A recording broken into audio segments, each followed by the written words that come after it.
হ্যাঁ থাকুক, জঙ্গলে পুলিশ দাঁড় করিয়ে দেবে? তুমি যা গ্রাম বাড়াতে চলে গেছো ওইখানে, আর এখন পুলিশ দায়ী? সব সরকারের বদনাম করার জন্য। অবশ্যই জঙ্গলে পুলিশ পেট্রোলিং হবে।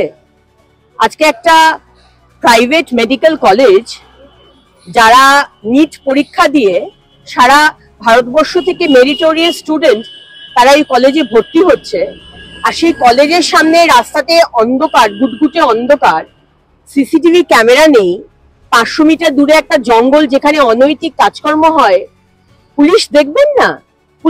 পুলিশ রয়েছে কিসের জন্য? হ্যাঁ, পুলিশ মমতা ব্যানার্জির আমলে রয়েছেন তোলাবাজি করার জন্য, গরুর গাড়ি থেকে টাকা আদায় করার জন্য, গোষ্ঠীকন্দল মেটানোর জন্য, আর মমতা ব্যানার্জির পরিবারকে সিকিউরিটি দেওয়ার জন্য। এখন ন্যারেটিভটা চেঞ্জ হয়ে গেছে, কিন্তু আমরা তো জানি যে পুলিশের এটাই কাজ। আমরা এখনো বলবো যে পুলিশের কাজ ছিল ওই জঙ্গলটাকে দেখা, ওই জঙ্গলে কোনো লাইট নেই, ওই জঙ্গল পেরিয়ে ছেলে মেয়েদের যেতে হয় খাবার আনতে। সুতরাং এই সম্পূর্ণ দায়বদ্ধতা মুখ্যমন্ত্রী এবং তার সরকারের এবং তার পুলিশের।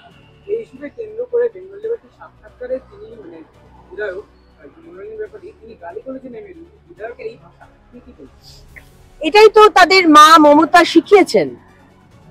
আজকে ভাষা সন্ত্রাস আমরা যেটা বলছি, এটাই তো মুখ্যমন্ত্রী এবং তৃণমূল কংগ্রেসের দেন এই পশ্চিমবঙ্গকে, পশ্চিমবঙ্গের মানুষকে। যে পশ্চিমবঙ্গের মানুষ কবিগুরু রবীন্দ্রনাথ, বঙ্কিমচন্দ্র, বিভূতিভূষণ, শরৎচন্দ্রকে দেখে আমরা বড় হই, সেখানে এই ধরনের ভাষা সন্ত্রাস মুখ্যমন্ত্রী করেন, তার মন্ত্রীরা করেন। সুতরাং তার বিধায়ক যে এই ধরনের ভাষা বলবেন এবং কিছু ব্রাউনি পয়েন্টস এর লোভে, এটাই তো স্বাভাবিক।